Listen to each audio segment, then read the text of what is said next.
quick stretch, warm up, quarantine style. Stretching,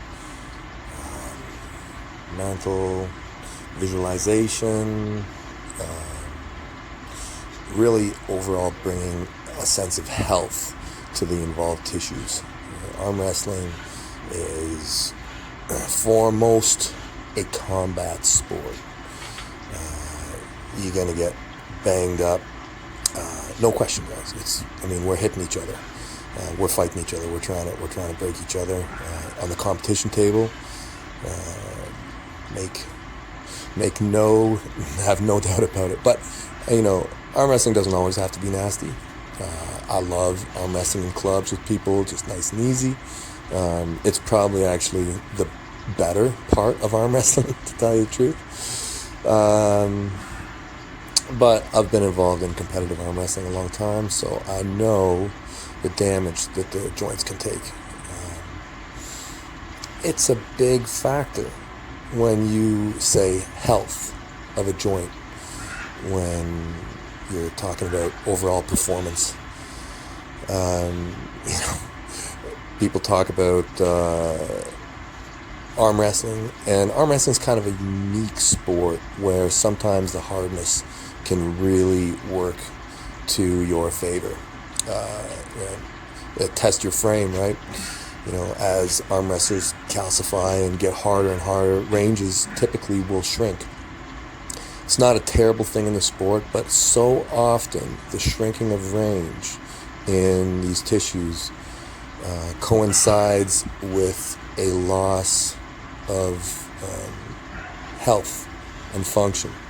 So things start to deteriorate. So that's what you want to minimize. The reduction of range, I'm not talking about that now, but you need to keep everything healthy. You need to keep it flowing. You need to keep it pain-free. You need to be able to move. So it's a little warm-up I do. I kind of go from waking up my shoulder, waking up my elbow, waking up my hand, my wrist, till I'm really dreaming about arm wrestling. I get myself in that state and I play with it. There's a lot of things that you can do to take steps forward, and so much of it is mental and just checking yourself and going through every single thing to make sure you're in the best shape possible. It's really about pain management and courage. When you start to feel pain in any way, whether it's spiritually, financially, physically, whatever, it can inhibit your bravery. It can inhibit your want to take risks. And in high-level sport, you have to, or anything, but if you want to win big, you got to be able to risk big. And those nagging pains need to be removed from your life so that you can perform. So a lot of times people carry a lot of pain, I think. Arm wrestlers included, in the off season. When you're far away from an event and you are training hard, you're in one of those blocks where you realize you just need to up your power. So you're lifting heavy weights and vectors that are important. People talk about how much you get better a year. People are talking about 44% and all this craziness.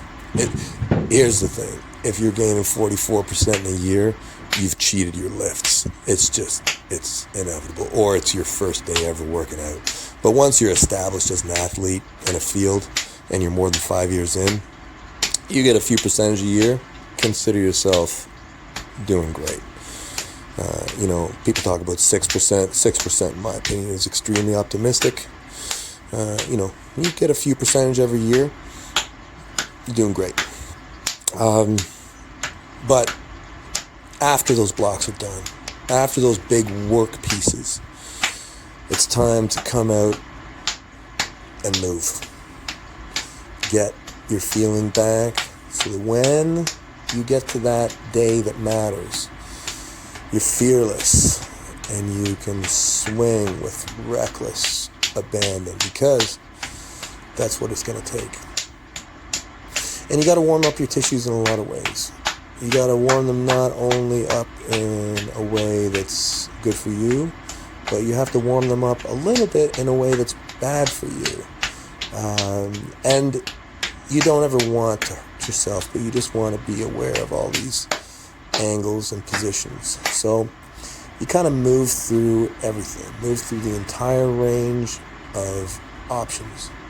You load the tissues by going the other way, and then you hit the way that you're thinking about.